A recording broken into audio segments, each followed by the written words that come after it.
आपने बोला the best is yet to come. एक इंडस्ट्री रिपोर्ट आई है, उसके मुताबिक $1 trillion of real estate sales in India by 2030 which will be contributing 13% to the GDP by 2025, जिस नंबर की आप अभी बात कर रहे थे।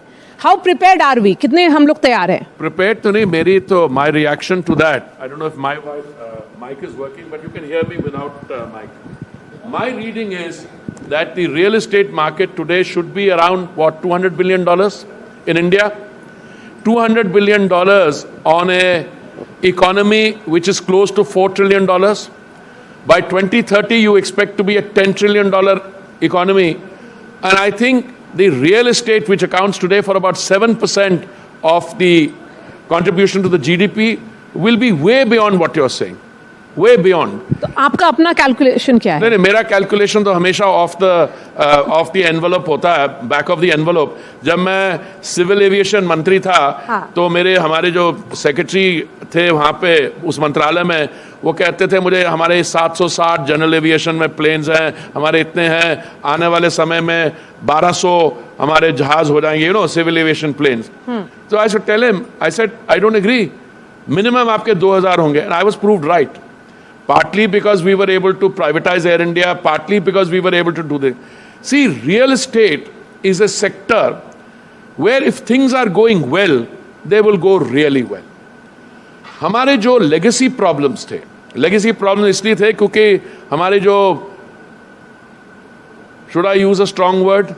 Please go ahead. Pre-RERA की जो हमारी स्थिति थी, उसमें it was a bad situation. A lot of people put their money in, builders took years to provide the flats, अभी भी चल रहा है. So हमने क्या किया? We've appointed a committee under my friend Amitabh Kant to look at those legacy problems, because these legacy problems are essentially in areas around Delhi. They are in UP, they are in Haryana. But the rest of the country doesn't have these kinds of problems, by and large. But something else is happening, Mariaji, which you must be careful. Today, we are getting into a situation where a lot of facilities are available to people. For instance, we had an interest subvention scheme for lower income and middle income housing, where, let's say, if you are a young professional, you're going into the labor market, husband and wife are working and earning, they want to buy a flat. So typically you go to a bank, get an interest loan at 12% interest. Government was giving 3% upfront by way of interest subvention. अभी माननीय प्रधानमंत्री जी जब देश को संबोधित कर रहे थे 15 अगस्त को, he said we are coming up with another scheme and we are at the stage of working that out. Also the other housing finance companies, etc. When the sector starts doing well, the ecosystem which is involved, all the stakeholders move in the direction of providing facilities. Affordable housing की बात की जाए, एक data है जो हम आपको coat करेंगे यहाँ पर. EMI has jumped over 20% in the last 2 years. Total interest payable for a tenure of 20 years now exceeds the principal amount. Possible. You see, if you are looking at, first of all, affordability, I mean, if you are a middle class element like me, my affordability is very different. I mean, and then the affordability of somebody who's, let's say, a well-paid journalist or an industrialist, etc. All I'm saying is, today, a lot of people took loans, they have to service the loan, and EMI means they pay the part of the capital back. But wait a minute, the value of the asset is also shot up. It's not as if you're just paying a higher interest in terms of that. I mean, I can give you an example on my side. And this is not the situation only today. This was a situation always. When I was very young, which means it was a century ago, we bought, as part of a group housing society, with some land in Noida. It was a civil service, foreign service society. वो 500 गज का जो ज़मीन थी हमें 80,000 रुपए की मिली, क्योंकि हमारे पास पैसे तब भी नहीं थे, तो 11,000 रुपए ज़्यादा देने पड़ गए, तो total cost of the land was 91,000. Year of the Lord must have been 1900 and 81, 82. You know what the land value of that land today is? That 500, 500 गज का 25 करोड़. अच्छा, I always made good investments. No, but I didn't. I sold it before it became 25 crore. That's a point I'm making. You see, what happened is मैंने तो 80,000 का खरीदा था, 91,000 इसका value था. हमने उसमें घर भी बनाया, लक्ष्मी ने घर भी बनाया, and she took 9 months like producing another child. Okay, वो बनाया. But हमें लगा नोएडा में कौन रहेगा, हमने साउथ दिल्ली में खरीदा तो हमने बड़े कम दाम में बेच दिया. But this is essential and integral to real estate. When the market starts developing, today the opportunities for real estate, both in larger cities, in outlying areas, two other things have happened. Connectivity has increased. For instance, it is entirely possible for you to have a day job in Delhi and then commute to the suburbs with very good metro system. We have 860 kilometers of metro lines running in the city. And then when an infrastructure project comes up, for instance, Jewar Airport in UP. Do you know what's happening to land values there? They're going. Now, this is true of real estate generally. This is true of real estate for residential purposes and commercial purposes. आपका original सवाल तो यह था, real estate is doing well. लेकिन ये cyclical भी बोला जाता है, ये साइक्लिकल है. देखिए, साइक्लिकल वहां बोला जाता है जहां पे डिमांड में आपको लगे कमी होगी. मुझे तो लगता है कि भारत में काफी देर के लिए, आने वाले समय के लिए,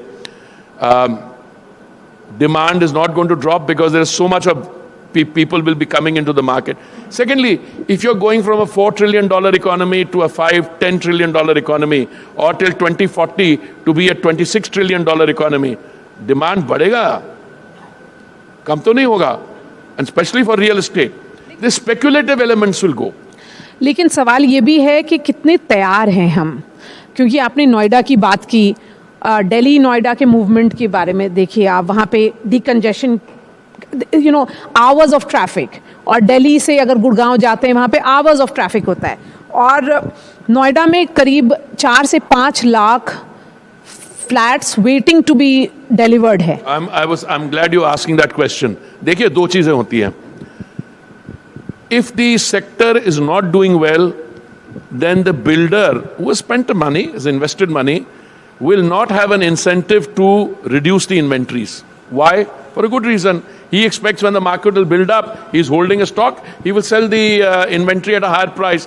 But then there comes a tipping point where people realize, bhai, इस inventory को carry on करने का कोई फायदा नहीं है. You liquidate, you reduce the inventory, get your money, go into another project. That is happening now. Have a look at the statistics on how much inventory there is. I'm not disputing any figure you give me. I'm not used to disputing any of your figures. But what I can tell you is the inventories are coming down all over the place. लेकिन सड़क, बिजली, पानी, social infrastructure, absolutely. That will also keep pace.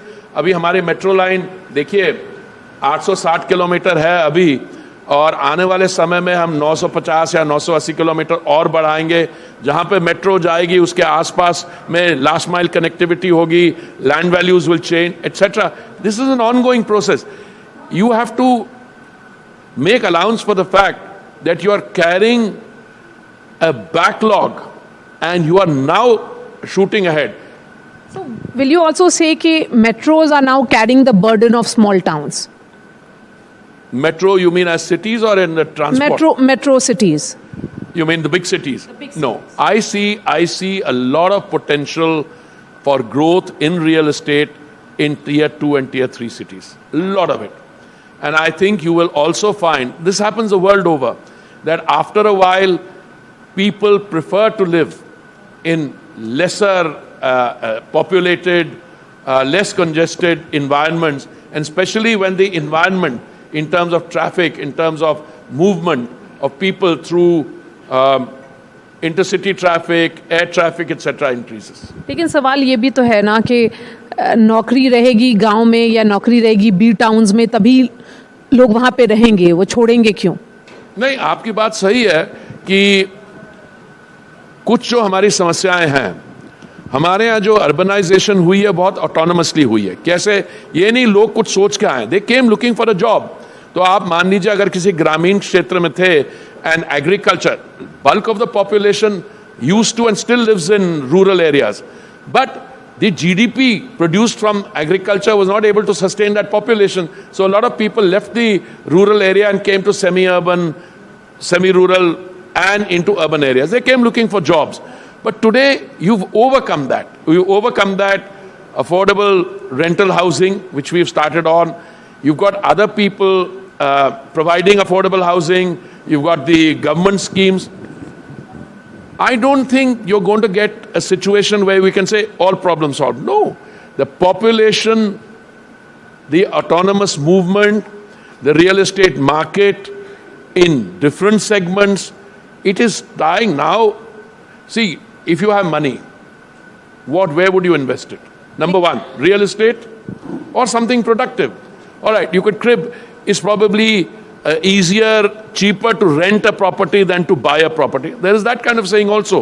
But at the end of the day, real estate, even for, and this is mostly a middle class psychology I'm talking about. If you're very rich, you'll have many properties, you couldn't care whether the value is going up or down. But I think for the Indian middle classes, ease of living and what Modi ji is doing into that sector, it is even better times ahead. क्या smart cities का concept बस airport या अगर station है उसके आसपास के area को सुधार देना ही है? आप मिक्स कर रही हैं, मैं आपको करेक्ट नहीं, मैं आपको बताना चाहता हूं, जब हमने स्मार्ट सिटीज़ का इशू उठाया भारतीय जनता पार्टी के 2014 के जो मैनिफेस्टो में था, उस समय हमने बात की थी 100 नई स्मार्ट सिटीज़ बनाने की. बट जब हमने काम इस पर शुरू किया जून 2015 के बाद, and every city had to come up with a plan of what it planned to do, we realized that they could not be all new smart cities. 10 out of those hundreds are greenfield, like New Raipur. But 90 of them are area-based development in older cities. So what happened is, like in New Delhi, New Delhi Municipal Corporation is a smart city. And there's area-based development. Look, this is an experiment which is now reaching a point of maturity. You will take the experience and the learning from the smart city into smartifying villages, districts, and to get a more digital experience in expanding the scheme. Affordable housing क्या है? कैसे define करेंगे? आप क्या afford कर सकती हैं? No, I'll tell you, affordable housing by definition, some affordable housing segments in the private sector are sell what, 1 crore? क्या भाई affordable होता है? कुछ और भी होता है. प्रधानमंत्री आवास योजना में हमारी affordability का जो परिभाषा है, वो है economically weaker section, below poverty line, etc. So it's a question of whom you're talking to. So home buyers, according to this report, are paying EMI of approximately 22,700 in July 2021, and they are now shelling approximately 27,300. बहुत कम increase हुई. Is that what you're saying? The point that I'm trying to make is that, you know, if this is the pace at which it is increasing, that are we looking at a situation when houses will become unaffordable? No. Nothing of the sort is happening. If you take a loan for a property which is, say, valued at, hypothetically, 1 crore, कितने percent पे मिलेगा loan? 10% plus 12%, depending whom you're taking the loan from. Then it's a question of and depending on what kind of a loan you're taking. I mean, आप जब Europe में loans की बात करती हैं, तो स्विट्जरलैंड में जब हम वहाँ रहते थे, वो उनको बड़ी खुशी होती थी आपको 99 ईयर्स का दे, और 99 ईयर्स में भी आपको 2 ऑप्शंस होती थी. फिक्स रेट कि आप 2% पे ले लीजिए फिक्स, या आप वेरिएबल रेट लें. तो लोगों में लालच क्या होता है कि अगर हम वेरिएबल लेते हैं और अगर रेट कम हो जाता है तो हमें फायदा हो जाता है.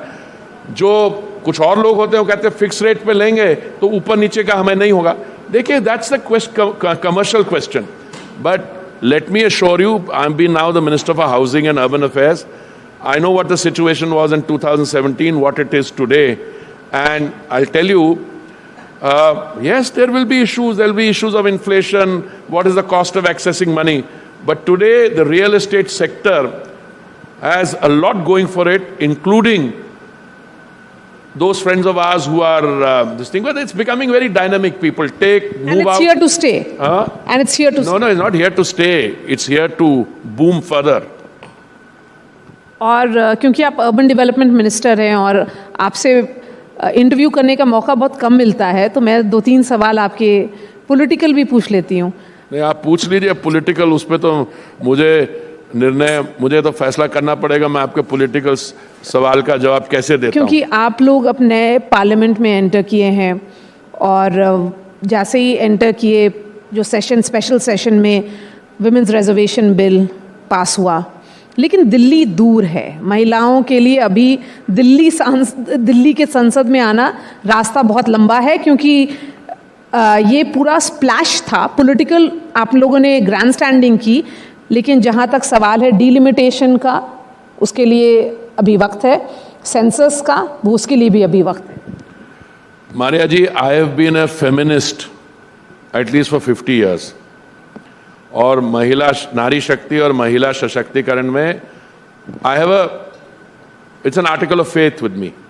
पहले तो मैं आपको बधाई देना चाहता हूं कि एक ऐसा विषय है जो मेरी समझ में it will have a revolutionary impact in terms not of for the situation for our महिलाओं के लिए, हमारी बहनों के लिए, फॉर सोसाइटी. जहां जहां भी विमेन्स रिजर्वेशन हुई है दुनिया भर में, GDP has gone up by at least 30 to 50%. I am talking about the GDP. Second issue is ये कहना कि पॉलिटिकल स्प्लैश था. I expect you at least to look at it differently. अगर हम 2014 में भी ये बिल लाए होते तो इसकी implementation can not be till the delimitation freeze is on, which is 2026. हमारी सरकार में, मोदी जी की सरकार में और पहले जो सरकारें आई उनमें यही अंतर है, जब मोदी जी कुछ कहते हैं तो कर दिखाते हैं. कांग्रेस की सरकार के समय 2013 में राज्यसभा में यह बिल पास हुआ और लोकसभा में ट्रांसमिट हुआ. अब कुछ ये विद्वान लोग हैं कांग्रेस पार्टी के, मैं तो मजाक में कहता हूं कि मूर्ख 3 किस्म के होते हैं. एक होता है साधारण, ऑर्डिनरी, असाधारण, एक्स्ट्रा ऑर्डिनरी, और होते हैं चक्रवर्ती क्लास. वो किसी दिन मेरे मुंह से निकल गया चक्रवर्ती की जगह ट्रूडो क्लास. मैं बहुत उसको मुझे थोड़ा सा ये करना पड़ा. But the fact of the matter is you could not have done anything till the delimitation is in place. And let me explain to you, to implement reservation, you need a census. अगर 2014 में भी हम करते तो census तो वही है जो अभी 2021 वाला सेंसस है, और कोई तो है नहीं. तो उसी को बैरोमीटर बना करके क्यों नहीं इंप्लीमेंट हो सकता है 2024 में? मैडम, इसलिए नहीं हो सकता क्योंकि डिलिमिटेशन है 2026 तक. डिलिमिटेशन का मतलब यह है कि 2026 के बाद आप कंस्टिट्यूएंसीज को रीडिफाइन करेंगे. समझ गया ना? तो रीडिफाइन करने का क्या होता है? बड़ा सिंपल. आप देखेंगे आपकी जनसंख्या कितनी है. जनसंख्या आपको सेंसस से पता लगेगी. जब आपको पता लग जाएगा जनसंख्या कितनी है, उसके बाद आप कंस्टिट्यूएंसीज को करेंगे. और फिर हमारी तो इट्स ए कॉन्स्टिट्यूशनल डेमोक्रेसी. उसके बाद इलेक्शन कमीशन बैठेगी, लोगों को मौका देगी to come and make the representation. उसके बाद तो क्या इंटेंट दिखाने के लिए, अपनी सिंसियरिटी दिखाने के लिए, क्या भाजपा 2024 के चुनाव में ज्यादा महिलाओं को टिकट देगी? नहीं, वहां हो, बिल्कुल. वो तो मैं शुरू से कहता आ रहा हूं. 2024 तक क्यों वेट करना? अभी भी जो चुनाव के देगा. Look, if you believe in this cause, and हम देते आए हैं, शुरू से देते आए हैं. अब ऐसे कितनी संख्या बढ़ेगी. और देखिए, मैं आपको फ्रैंकली बताता हूं, अगर 2014 में हम ये बिल लाते, क्योंकि इसके लिए तैयारी नहीं हुई थी. 2023 में ये क्यों बिल सफल हुआ? इसलिए क्योंकि 2014 के बीच में और 2014 से लेकर 2023 तक आपने कई कदम उठाए. शौचालय बनाए आपके, dignity of the girl child. Pradhan Mantri Awas Yojana में जो मालिकाना हक है, that is in the name of the lady of the house, जो अभी आवास बने 71% ने in the name of the lady of the house, आगे बढ़ी है। आपने जो Ujjwala, you have created a solid programme of implementation on women centred development. अब विमेन सेंटर्ड डेवलपमेंट को आपको ले जाना है to women led development. And my submission to you is, delimitation freeze के पहले तो कर ही नहीं सकते थे। अगर वो कांग्रेस की सरकार भी होती 2013 में, अगर वो सिंसियर होते तो लोकसभा में लाते सार अगर वो पास करवा देते, मान लीजिए पास करवा देते, तो इंप्लीमेंट तो 2026 के बाद ही होगा। तो मैं ये नहीं, जैसे I come from it to this issue very differently. जो भी पिछले लोगों ने किया, पूरा नहीं किया पर उन्होंने किया। क्यों नहीं उन्होंने किया? Because I am very clear, they didn't want to stake their political capital on it. On the other hand, India US civilian nuclear deal थी।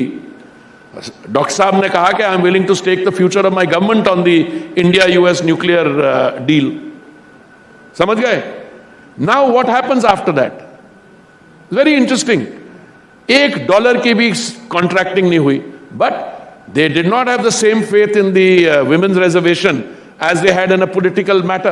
But Modi government has proved that they can do it. लेकिन सवाल opposition आप पे ये उठा रही है कि ओबीसी कैटेगरी क्यों नहीं है? क्या आप लोग इस इशू पर घेर रहे, मतलब you are being surrounded by issues? देखिए ऐसा है, बड़ा सिंपल है, बड़ा सिंपल है।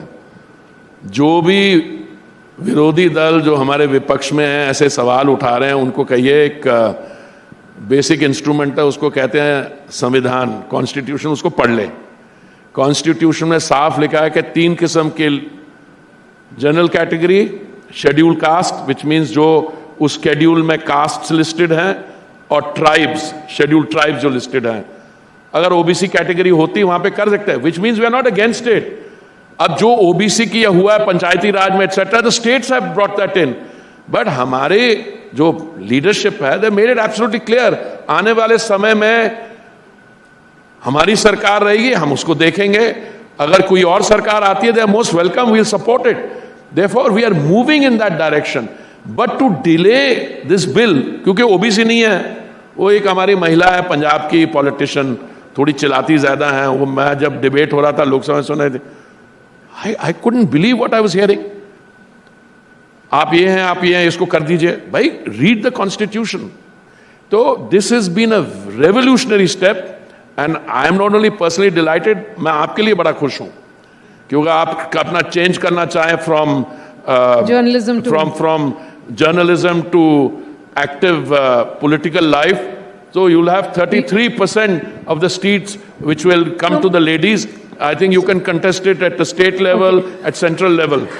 You certainly have given me a food for thought. I'll open the floor for questions, but before that, since I've been to your office and I've often seen a clock which was moving in the backward way, and that had to do with you constantly monitoring the making of the new parliament. How was the experience like when all of you walked along with the Prime Minister to enter the new Sansad? देखिए, after you've been Housing and Urban Affairs Minister for 6 years, you are monitoring many projects. But the Parliament and the entire Central Vista project, I don't mean just Kartavya Path, Parliament and the all other part, it's a once-in-a-life experience. Because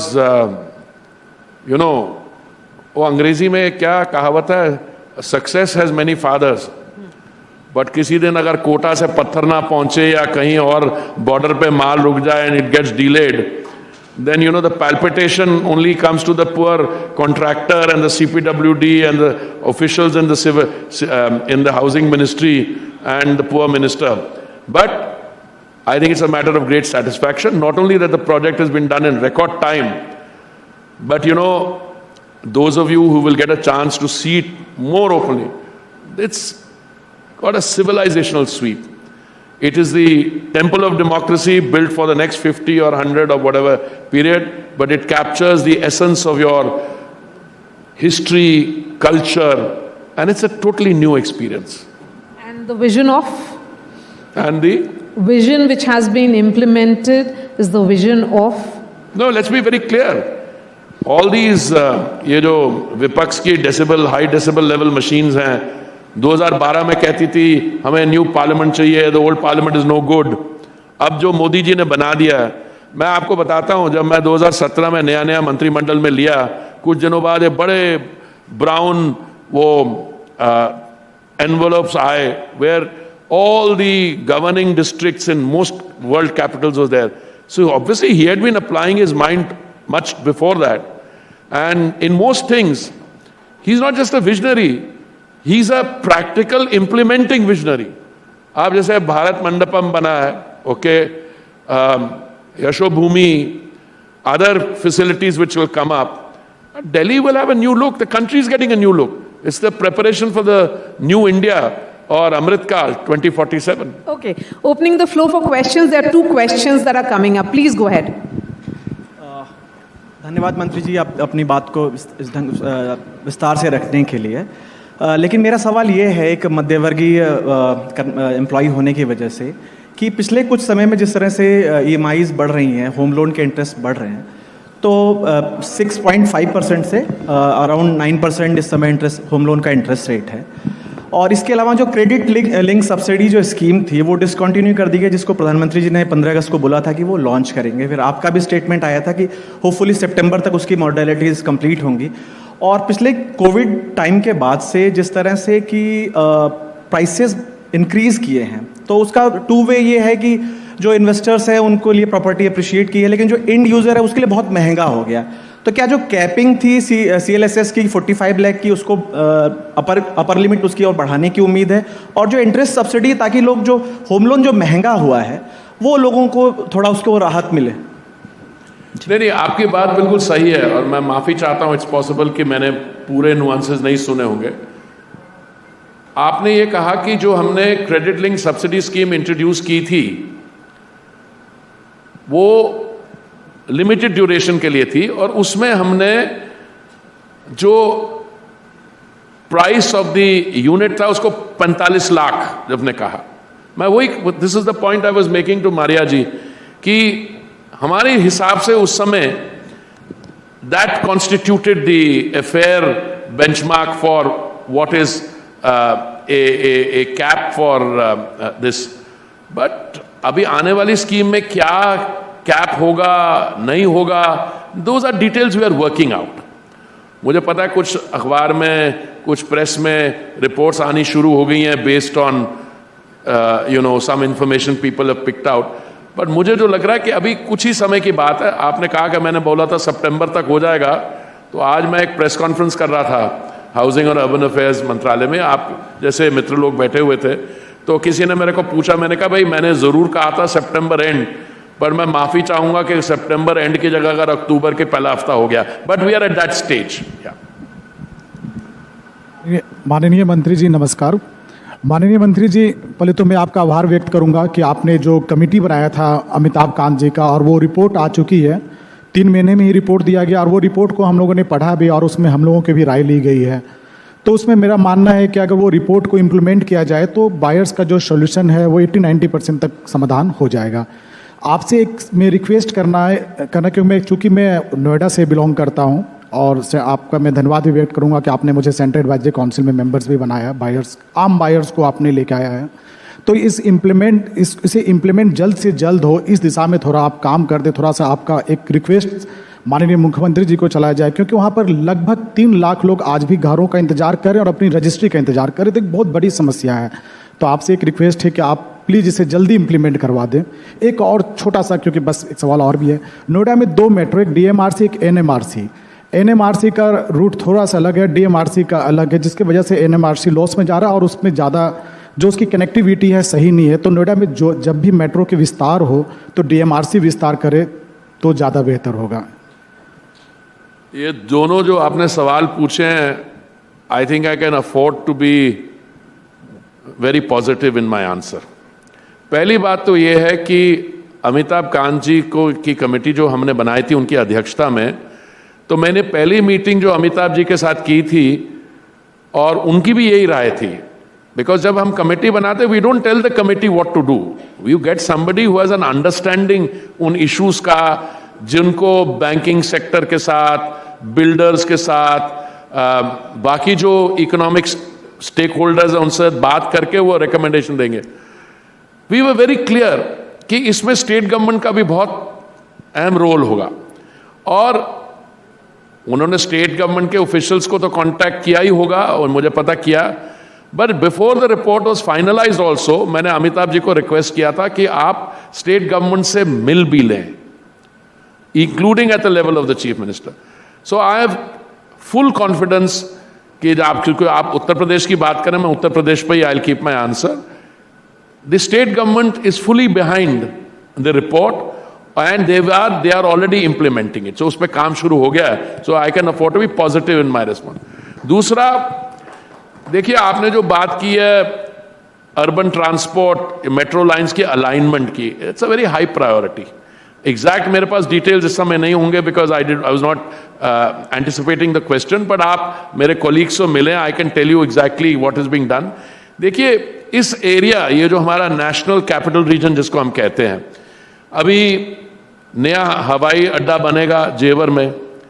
आपको क्या पता है कि जब जेवर शुरू में operationalise हो जाएगा, we are looking only another short period. दो दिल्ली एयरपोर्ट एग्जिस्टिंग है और जेवर की मिला के जो traffic handling capacity, it will be more than London, Heathrow, Gatwick and Stansted put together. It will be one of the biggest this thing. So अभी क्या है, I mean if you see civil aviation, जो मैं कहता था ना, अभी मारिया जी को बोला ना, मेरे सचिव कहते थे नहीं सब 1200 प्लेन होंगे.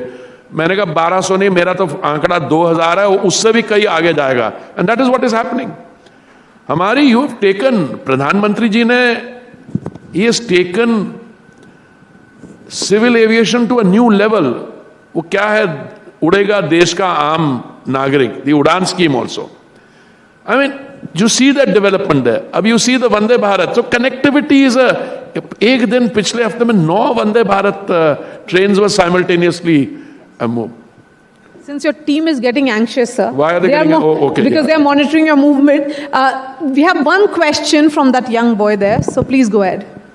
Last question. सर मेरा क्वेश्चन विमेंस रिजर्वेशन बिल से है. So women's reservation bill if implemented तो 33% सीट्स लोकसभा में will be for women, which is रफली 180 seats of 545.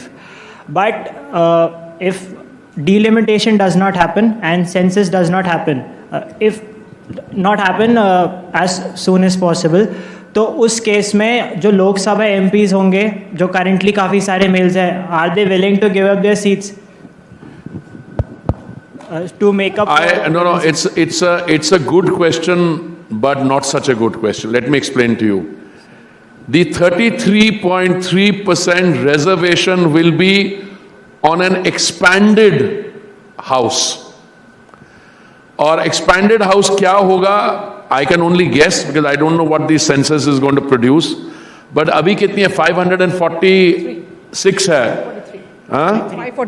543 exactly. I should know, but I'm growing old. I think the expanded house will be what, 728 or something like that. 800 plus. Huh? 800 plus. 800. Well, I've seen different figures, let's say 800. Yes. So it'll be 33% if Maria is right, and she's always right. I don't know how well you know, she's always right. So 800 का 33% होगा, समझे ना? इसलिए this fear mongering के वो जो आप जैसे upcoming bride males की सीट वहां से लेके महिलाओं के कोटा में चले जाएगी, ऐसा कुछ नहीं होने वाला. आपकी सीट रहेगी और एक्सपेंशन होगी, और एक्सपेंडेड हाउस का 33% विल गो देयर, और उसके अंदर SC ST. So basically, male MPs have not really signed their death warrant as was being feared. If you know anything about MPs never sign any death warrants, never.